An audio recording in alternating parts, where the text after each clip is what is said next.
Paz y bendiciones del Señor en esta mañana.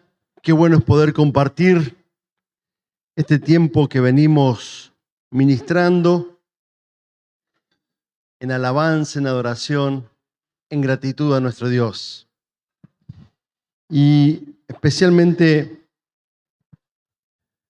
este día que venimos compartiendo como iglesia el sentido del compromiso. Consagración, compromiso a nuestro Dios. Yo quisiera que en esta mañana pudiéramos meditar sobre esta palabra que vamos a compartir, sobre servir con compromiso, con dedicación, servir con consagración. Y es un punto que a todos nos toca. Nadie está exento de servir. ¿Sí? Cuando todavía uno no encuentra muy bien su propósito, su sentido de vida, siempre suelo decir, mira, empezá con dos cosas, amando y sirviendo. No le vas a errar, ¿sí? Si empezás a amar y servir, seguramente después vas a encontrar mejor cuáles son tus dones, tu llamado, ¿sí? Tu tarea a realizar, qué es lo que Dios tiene con tu vida. Pero si servís y amás, estás ya en una buena dirección. Dios nos llama a servir con todo nuestro corazón. No solamente que nos llama a servir con todo nuestro corazón a Él, sino que también nos llama a servir con todo nuestro corazón a nuestro prójimo, a nuestro semejante. Porque de esta manera también damos gloria a Dios. De esta manera también damos testimonio a nuestro Dios. Y una primera lectura, ahí tengo varias lecturas para ir acompañando la meditación que vamos a tener. Una primera lectura queda en Colosenses capítulo 3, versículo 22 al 24. Allí la palabra del Señor nos dice, esclavos, obedezcan en todo a sus amos terrenales, no solo cuando ellos lo están mirando, como si ustedes quisieran ganarse el favor humano, sino con corazón sincero y por respeto al Señor. Hagan lo que hagan, trabajen de buena gana, como para el Señor y no como para nadie en este mundo, consciente de que el Señor los recompensará con la herencia. Ustedes sirven a Cristo el Señor. Hacerlo como para el Señor.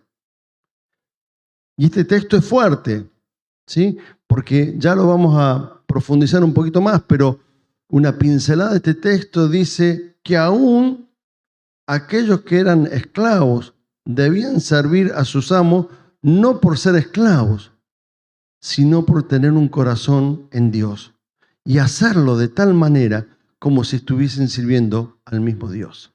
Ya vamos a llegar más profundo a este texto, pero no es una definición de diccionario, pero el servicio es prestar asistencia a quienes necesitan ayuda. Hoy también el servicio es algo transformador y liberador. No solamente es una ayuda, sino que es una ayuda que transforma y que libera. Cuando Dios nos ayuda, cuando Dios sirve nuestra vida, cuando Dios ministra nuestra vida, no la deja igual que antes. Hay una transformación, una liberación. Y el servicio que Dios nos llama a hacer a nuestro semejante es el mismo que Él hace con nosotros. Es un servicio que transforma, que libera. Que nace del amor genuino que uno vive, que siente en Jesucristo. No hay otra manera de tener un corazón lleno de este compromiso y consagración, de esta dedicación para servir, si no está plenamente el amor genuino de Jesús en nuestra vida. Y justamente porque está este amor genuino de servirle a Cristo, es que podemos ver con compasión a nuestro prójimo. Desde allí nace la oportunidad de acompañar la vida de nuestro prójimo. algunas cuestiones que dice el Nuevo Testamento en referencia al servicio, que tiene que ver con la de servir bajo la dirección de alguien, actuar por alguien, ministrar, servir. Y un texto de los conocidos que encontramos en la palabra del Señor en referencia al servicio es el texto de Hechos, capítulo 6, versículo 1 al 7, que es cuando se dio esta discusión entre los servicios que había a las viudas hebreas y a las viudas griegas. Y hubo como una discordia allí, y entonces le fueron a los apóstoles con este asunto, y bueno, los apóstoles dijeron, bueno, alguien se tiene que ocupar de servir. Y entonces dice que en aquellos días, al aumentar el número de los discípulos, se quejaron los judíos de que había, de judíos de habla griega contra los que de habla hebrea, de que sus viudas eran desatendidas en la distribución diaria de los alimentos. Así que los 12 reunieron a toda la comunidad de discípulos y le dijeron, no está bien que nosotros los apóstoles descuidemos el ministerio de la palabra de Dios para servir las mesas. Hermanos, escojan de entre ustedes a 7 hombres de buena reputación, buen testimonio, llenos del Espíritu Santo y de sabiduría, para encargarles esta responsabilidad. Así nosotros nos dedicaremos de lleno a la oración y al ministerio de la palabra. Es muy interesante porque cuando dice al final el ministerio de la palabra, es el mismo ministerio de servir las mesas. Usa la misma palabra, diaconía, lo que nosotros hoy traducimos como diaconía. Nosotros nos vamos a servir con la palabra, diaconía, mientras otros sirven en la mesa, la diaconía. Es decir, que el corazón del texto está diciendo que es tan importante una cosa como la otra. Nada más que uno tenían un llamado, los apóstoles, a ministrar con la palabra, y que buscaran, en este caso, 7 hombres para ministrar y distribuir justamente la comida a aquellas viudas que no tenían que comer. Pero en la Biblia, especialmente en el Nuevo Testamento, que es donde nos estamos refiriendo, hay como varias formas de referirse al servicio. Una es esta que acabamos de ver, diaconía, que tiene que ver justamente con atender las necesidades. La diaconía atiende a las necesidades, sirve a aquellos que tienen necesidad. Pero hay otra palabra que es la que hacía referencia en Colosense, cuando habla de servicio, que tiene que ver con este servicio del siervo, y que la palabra es doulo, que también se utiliza esta palabra de servicio o de siervo para hacer referencia a lo que nosotros a veces decimos esclavo, porque el siervo en ese contexto era un esclavo. Fíjense, la palabra del Señor nos está indicando el servicio a los necesitados, pero que este servicio tiene que ser al estilo de un esclavo, como un doulos. Y hay una tercera palabra que utiliza el Nuevo Testamento que tiene que ver con el liturgo. El liturgo es el servicio de adoración, el servicio a Dios, ¿sí? Por eso muchas veces mencionamos cuando tenemos el culto, la reunión en la iglesia, que hacemos la liturgia. La liturgia viene del servicio de adoración a Dios. ¿Me van siguiendo por aquí? ¿Sí? Bueno, esto es lo que hace mención, entre otras cosas, hay 2 palabras más, pero no nos voy a aburrir con esta parte, ¿sí? Esto es una de las cuestiones más importantes que hace mención el Nuevo Testamento sobre el servicio, ¿sí? La diaconía, el siervo y la liturgia, la dedicación a Dios. Veamos otros textos en el Antiguo Testamento. Este que decía recién Silvina, cuando hablaba de Deuteronomio, ¿sí? 13, 4 y 5. Dice, solamente al Señor tu Dios debes seguir y rendir culto. Cumple sus mandamientos y obedécelo. Sírvele y aférrate a Él. Condenarás a muerte a esos profetas o soñadores por haberte aconsejado rebelarte contra el Señor tu Dios, que te sacó de Egipto y te rescató de la tierra de esclavitud. Así erradicarás el mal que haya en medio de ti, porque tal profeta habrá intentado apartarse del camino que el Señor tu Dios te mandó que siguieras. Y el otro texto, el de Josué, dice en el Antiguo Testamento, para referirme solamente a dos y hacer algunas menciones del Antiguo Testamento. Ahora pues, temed a Jehová y servirle con integridad y en verdad. Quitar de entre vosotros los dioses a los cuales sirvieron vuestros padres al otro lado del río, en Egipto, y servid a Jehová. Estos conceptos que tiene del servicio el Antiguo Testamento y que de alguna manera luego también extrae el Nuevo Testamento, primero habla de una relación socioeconómica y luego también habla de una relación religiosa. Cuando habla de la esclavitud que estuvieron sometidos el pueblo de Dios, está hablando de esa relación social, económica que vivían, donde como esclavos trabajaban de sol a sol para proveer al pueblo egipcio. Esta relación, este servicio, que eran esclavos, es lo que Dios le está diciendo: de aquí yo te liberé. De ese servicio, de ese estilo de servicio te liberé. Para que lo puedas hacer de corazón hacia tu pueblo, hacia tu semejante. Y que puedas también ministrar y solamente servir a tu Dios, al Señor.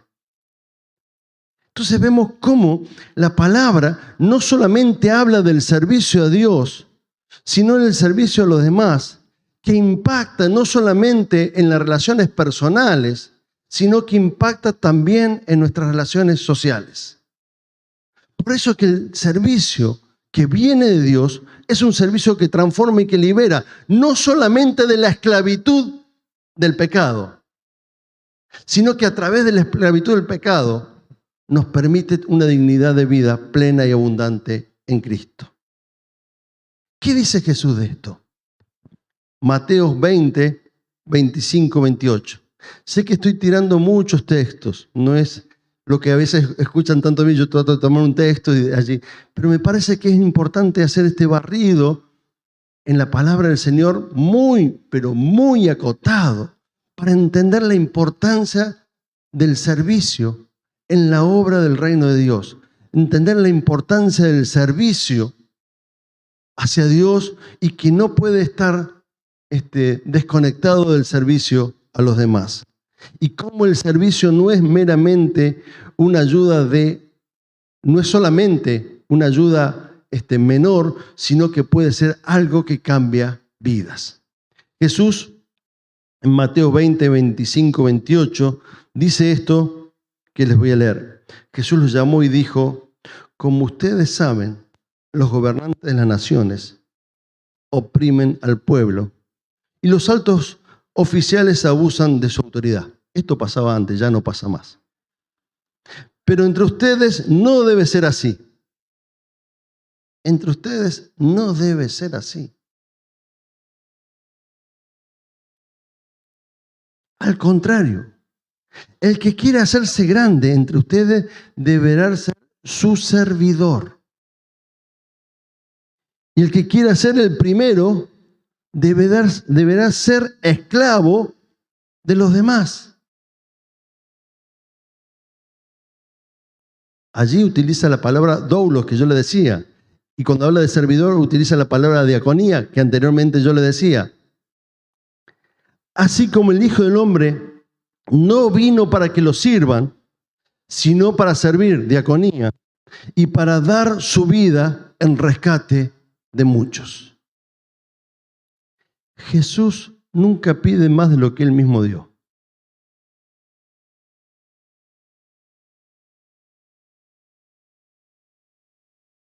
Los fariseos, los escribas, pedían más a la gente de lo que ellos mismos estaban dispuestos a dar. Hacían una estética, una fachada, un maquillaje de su vida, pero su vida estaba corrompida, eran como sepulcros blanqueados, diría en palabras del Evangelio. Pero Jesús no. Jesús jamás pidió algo que él no lo haya dado primero. El Hijo del Hombre, Jesús, no vino para que lo sirvan, sino para dar, para servir y dar su vida para rescatar a muchos. Este texto es un texto que hoy, en el contexto de la Biblia, de los que estuve hablando del Nuevo Testamento, del Antiguo Testamento, nos retumba muy fuertemente. Porque vuelve a meterlo no solamente en la relación de liturgia, en la relación de dedicación a Dios, de servicio a Dios, sino en medio de las relaciones sociales y económicas. No será entre ustedes entre sí, no serán como los gobernantes de los pueblos, no serán como los altos oficiales. Entre ustedes no será así, muy por el contrario. El ministerio de Jesús tiene tres grandes patas. Una que es el tema de sanidad, pero no voy a irme por ese lado. El otro es el querigma, la proclamación de la buena noticia de salvación. Y el otro es la diaconía, el servicio para extender el reino de Dios. Si ustedes ven en el ministerio de Jesús, él predicaba, sanaba y servía. Cuando dio de comer a los 5.000, cuando dio de comer a los 4.000, ¿sí? Por mencionar dos grandes ejemplos que tenemos en la palabra. Cuando lavó, el texto que leíamos en Pascua, cuando lavó los pies de sus discípulos. Ejemplo, él nos ha dado profundamente de servicio. Aún de un servicio de esclavo, porque eso lo hacían los esclavos, de doulos. Este Jesús, ¿sí? Que predicaba el querigma, la buena noticia, y que servía, ¿sí? Son dos maneras de ir mostrando la presencia del reino de Dios junto con sanidad, mostrando el reino de Dios donde se superpone. Predicaba y hacía obra y predicaba. Con las obras predicaba y con la predicación la ponía en práctica. Se superponía. No es que alguien que tiene un buen discurso meramente, ni que solamente hacía obras apartado de la autoridad de la palabra. El querigma, que es la proclamación de la buena noticia, que es en la palabra que transforma vida, Jesús la ponía en práctica con las obras, con el servicio. Por eso Jesús dice, he venido a servir, porque es parte de la obra que Él vino a hacer en medio nuestro. Palabras y obras para acompañar con compasión a la gente. Palabras y obras que muestran el señorío de Jesucristo en medio de este mundo. Si proclamamos las buenas nuevas de amor de Dios, también es necesario manifestar las buenas nuevas del amor de Dios con las obras. Somos salvos por fe. No estoy hablando de la salvación, estoy hablando de la actitud del cristiano. No mezclemos, ¿sí? No estoy hablando de cómo somos salvos. Estoy diciendo que el cristiano que ha sido rescatado justamente sabe que tiene que seguir los pasos de Jesucristo. El querigma, proclamar, y las buenas obras, ¿sí? De asistir a aquellos necesitados. No hay buenas nuevas sin servicio. Todo servicio que libere y transforma son buenas nuevas. Pero además, en la palabra también nos dice, Romanos 12:7, que es un don del Espíritu Santo, el servicio. No solamente es una actitud que tiene que tener todo cristiano, sino que además hay cristianos que pueden tener ese don de parte del Espíritu Santo. Si el de prestar un servicio, que lo preste. Si el de enseñar, que enseñe. Hay este capítulo de Romanos habla de distintas funciones y dones, y que aquel que tiene el don de servicio debe ejercerlo. ¿Cómo se desarrollan los dones? Probándolos, ejerciéndolos. ¿Cómo sé si tengo un don? A veces por discernimiento, a veces porque el Espíritu me lo revela, a veces porque la comunidad me confirma. Pero la única manera real de saberlo es cuando lo pones en práctica. Si no, sigue siendo, creo, una teoría. Hasta que cuando lo pongo en práctica, puedo ver que ese don realmente viene de Dios. Que ese ejercicio de lo que hago viene de Dios. La manera de saber si lo que yo hago viene de Dios, ¿sí?, es poniéndolo en práctica. Esto no nos libera a los demás cristianos. Si no tengo ese don, así que Dios no me llamó para esto. No. El cristiano ya tiene ese compromiso de dedicación, es lo primero que estamos diciendo. Pero aquellos que tienen el don, hay un plus extra que Dios les da para servir, que tienen una virtud especial para servir, que tienen una sensibilidad especial para servir de forma personales, grupales, colectivas, comunitarias, que impactan a favor del reino de Dios. No para enseñorearse, no para hacerse grandes, sino justamente para hacerse esclavos, doulos. La única manera, insisto, de desarrollar el don es practicándolo, trabajando ese corazón de siervo. Y todo esto engrandece a Dios. El servicio que nace de un corazón entregado a Cristo engrandece a Dios y a su reino.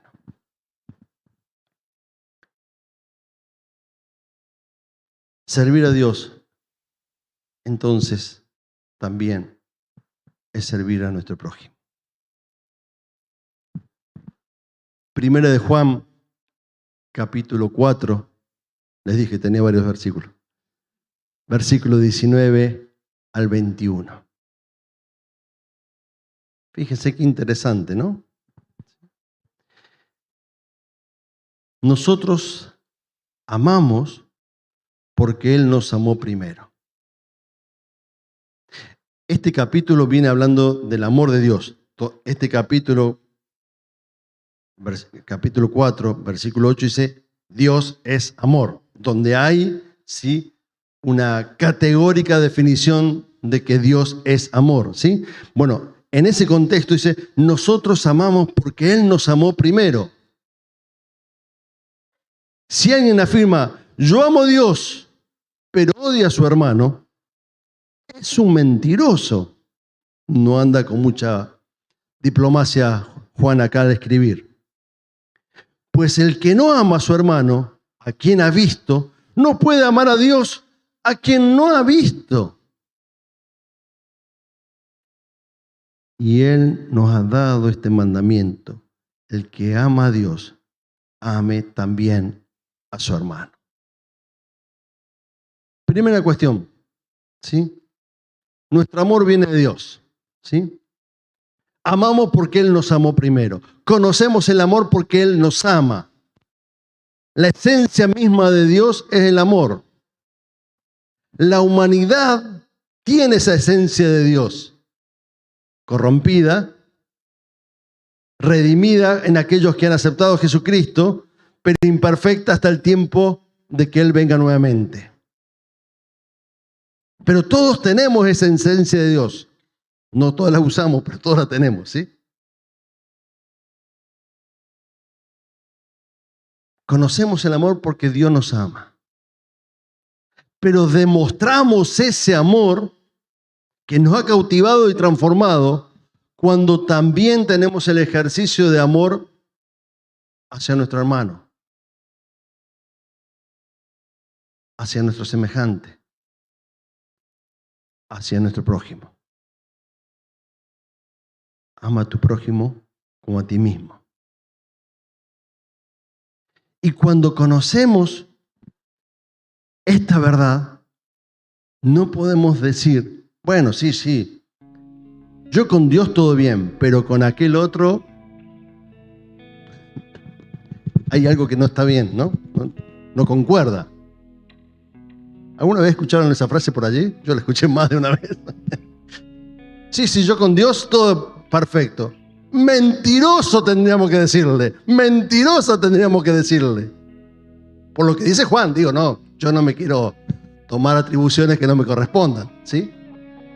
Pero allí el Señor nos está diciendo, y una forma concreta de mostrar el amor, ¿cuál es? Sirviendo. Por lo tanto, claramente también podríamos decir, nadie puede servir a Dios al que no ve, si no sirve a su hermano que ve. No estoy diciendo nada que el texto no me permita decirlo, no estoy forzando el texto, porque parte del amor es el servicio. No hay manera de amar si no sirvo, y no hay manera de servir si no amo. Entonces la palabra del Señor sí es como que va creciendo, ¿no? El Nuevo Testamento no nos deja mucho escapatoria, el Antiguo menos. Cuando escuchamos a Jesús nos encierra mucho más y ya quedamos, entregate porque estás atrapado. No hay escapatoria más que entender que este amor que viene de Dios a nuestro corazón transforma nuestra vida, la libera para servir a los demás. Porque de esta manera servimos a Dios. Y sirviendo a Dios, demostramos que lo servimos cuando servimos a los demás.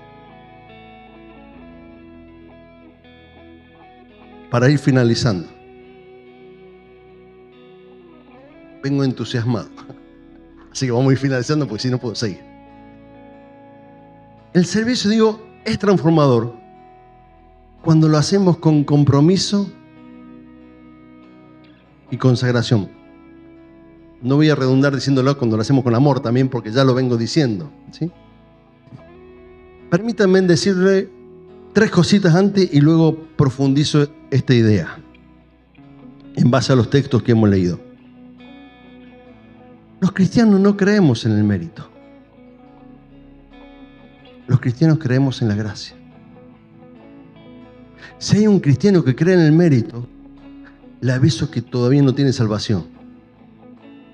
Porque el mérito, por mérito no somos salvos. Somos salvos por gracia. Los cristianos creemos en la gracia. Es desde allí donde nos comprometemos. Porque la gracia es el amor entregado totalmente en servicio voluntario de Cristo en nuestra vida. Y si esa gracia nos inunda, nosotros tenemos ese amor lleno de esa actitud de servicio para brindar. No creemos en que cada uno debe resolver las cosas por sí mismo, porque si no, no necesitaríamos la ayuda de los demás, por lo tanto no necesitaríamos que nadie nos sirva, pero tampoco serviríamos a nadie porque nadie necesitaría la ayuda de los demás. Creemos, sí, por el contrario, en la vida y fuerza de la comunidad. Creemos, sí, nuestra fe es una decisión personal, pero la vivimos de manera comunitaria. Creemos en el amor de uno con otro, en el servicio de uno con otro, en el testimonio comunitario y colectivo del servicio y del amor. Los cristianos no creemos en los privilegios. No nos sentimos ser privilegiados por ser cristianos. Recordemos el texto de Mateo allí hablando de Jesús, ¿sí? No queremos que somos privilegiados unos sobre otros. No hay unos mejores que otros. Creemos en la equidad amorosa y justa que nos bendice en amor. Por lo tanto, nuestro corazón de servicio diaconal, es una redundancia a propósito, ¿sí?, tiene que estar predispuesto como corazón de doulos, de esclavo. Voy de vuelta. Nuestro corazón de servicio diaconal tiene que estar predispuesto como corazón de doulos, de esclavo. De tal manera que servimos y ministramos para nuestros semejantes, sabiendo que lo hacemos para Dios. Esa es la actitud, dirían los chicos hoy. La actitud de sometimiento, doulos, no es para quedar aprisionado en las garras del enemigo o de la estructura de maldad, sino para liberar de esa resignación y de ese abuso a aquellos que todavía están oprimidos bajo el dominio del poder del pecado, bajo el dominio y poder de las estructuras de maldad, de los hombres y mujeres crueles que corrompen el corazón humano. Por eso que el servicio es transformador, porque libera de la esclavitud del pecado, de la maldad de los hombres y mujeres y de las estructuras que oprimen la vida humana, para poder vivir la vida plena que viene de Cristo. Esa vida plena, llena de gracia y amor. Por último, servir nos libera del despotismo. Esto que decía Jesús. Y la crueldad. Y nos ayuda a resistir los tiempos violentos y feroces, trayendo un sentido genuino de libertad, una libertad evangélica, una libertad que traiga buenas nuevas, que nos libre del egoísmo, del desinterés por el vulnerado y que genera una actitud de servicio comprometido, consagrado, con la compasión, el compañerismo y la vivencia de la comunidad. Que el Señor ponga bendición en esta palabra, nos haga olvidar lo que ha venido de mi corazón y no ha venido del suyo, pero que amplifique aquello que ha sido su palabra. Padre Santo, en el nombre de Jesús, queremos darte muchas gracias, Señor. Tu evangelio nos desafía, la vida en Jesús nos confronta. Pero tenemos testimonio claro en tu Hijo. No podemos mirar para otro lado. Pero sí te rogamos, Señor, que nos ayudes, Señor, con tu Espíritu. Porque a veces no podemos todo lo que queremos. Necesitamos tu asistencia para que nuestra voluntad sea forjada según tu voluntad. Y que podamos entregarnos en servicio hacia los demás, sabiendo que de esa manera te rendimos alabanza y adoración también a tu nombre. Que podamos doblar nuestras rodillas en oración, en alabanza, en gratitud, pero que también podamos levantar nuestra vida, extender nuestra mano, nuestro corazón, en bendición y ministración para aquellos que necesitan, Señor. Y que podamos resistir los tiempos malos, sabiendo que vos nos llamás con un servicio que transforma, porque viene de tu mismo evangelio, porque tu palabra, ¿sí?, es transformadora. Gracias, Señor. Te bendecimos y te alabamos como iglesia. Amén.